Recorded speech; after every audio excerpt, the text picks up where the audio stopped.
thought I was supposed to be getting better at this 3D printed thing.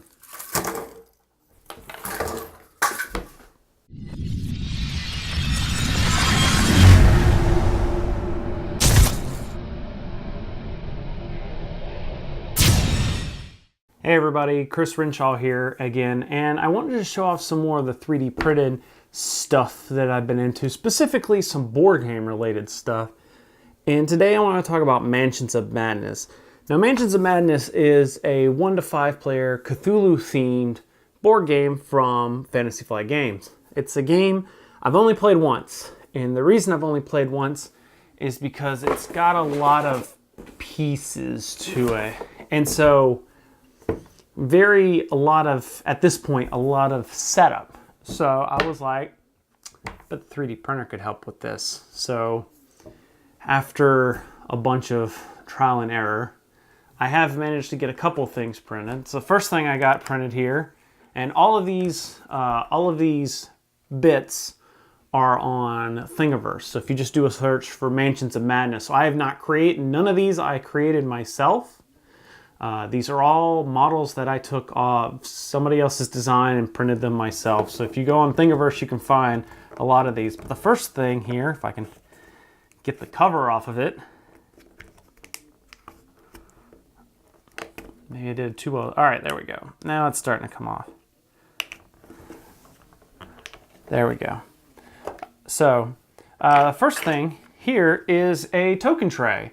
So for all the different tokens, you got like your fire, and then kind of your I forgot what exactly these tokens do again. They're basically different points and things, because on Mansions of Madness you have a bunch of tiles that you lay out, and it uses an app to kind of drive the story. And so these tokens will get put out like, oh, there's an interesting thing here, or there's a, you know, an item here, and you lay these out, and then when you go to them, you take them off the board and click them on the app, and it'll tell you what that thing is. But like, it's a lot of, you know, stuff, and so now I've got this nice little 3D printed thing that slides in, and it's even got this cover that you saw earlier. It was a little hard for me to get off, but and now, you know, I could throw that around and it'll all stay to place in the box. Now, the second thing I've 3D printed will kind of show you why I've had so much issues with 3D printing, and that is I tried to print a card tray. And so the problem is that I've been having a lot of trouble with warping on my 3D printer, mainly because I think it has to do with the fact that it's been in the winter. It's kind of a little colder down here in the basement. So I think that's caused a lot of warping problems. I'll show you how I've been working on fixing that. But here, so for the meantime, I've just been keeping this closed with a rubber band, or a couple of rubber bands, which seem to do the trick, but it's definitely not a permanent solution.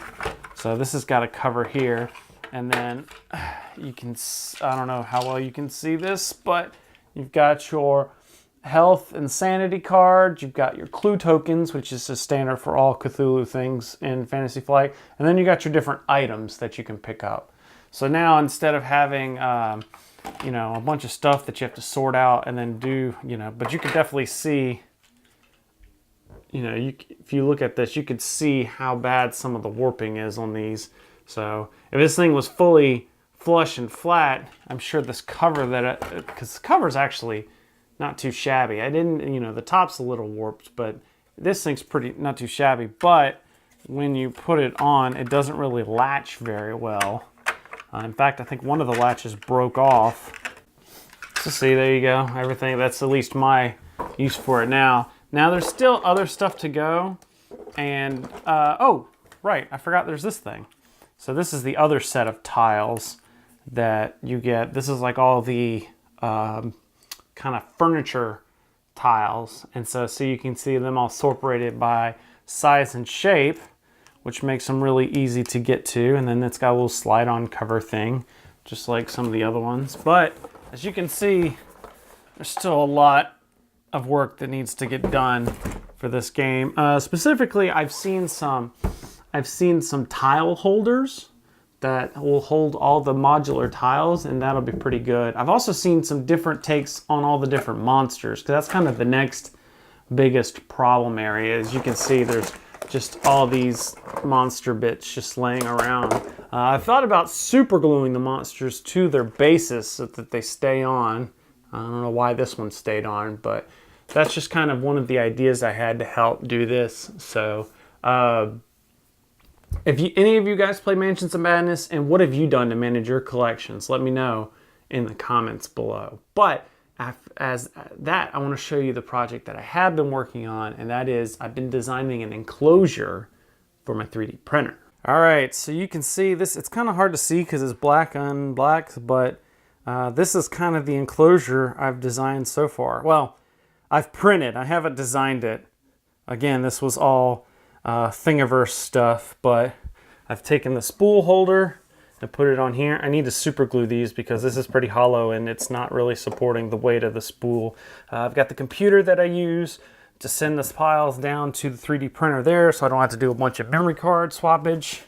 And then let's see if I don't have there's a light strip, because as you can see it's pretty dark in there. I've got a light strip that I'm going to install around the top so that it'll illuminate and make everything there. I got a piece of acrylic that I poorly cut out because I didn't really have anything to cut. And in fact, I ended up chipping it down here. Right now it's being held on only by tape just because I was having trouble getting to it here. I need to drill some pilot holes so that the screws will attach in there. And then eventually I'll get some magnets that will keep this thing closed. But right now it's just kind of being held up with some painter's tape. Here's the control box down here, and that's it. You got corrugated plastic on the side is to keep some inside. So the point of this is that when the bed heats up, it'll heat all this little pocket of air here will stay at a relatively similar temperature, so I won't get some of the warping, or at least I shouldn't. So that's the hope, instead of it being this big huge air mass that's in the workshop here. But yeah, that's the goal, at least. So I have yet to plug it back in and make sure it still works and everything. Kind of scared to at this point. So still got some work to do, like the magnets and on the hinges here, and then the lights and getting everything wired back up. But looks like it might be pretty good, and I'm hoping that not only will my prints and PLA be better, but I'll actually be able to do some ABS printing in the future too. So there you go. That's the other big thing I've been working on recently. So that's a little bit of what I've been doing in the 3D printed world. So as I said earlier, have you organized your Mansions of Madness game? What have you been doing to get everything organized? Let me know down in the comments below. If you have any comments or suggestions on ways I can get better at this 3D printed thing, please, please, please leave those comments down below. I will gladly take them. But in the meantime, thanks for watching. Please subscribe for other great videos, and I will see you all next time.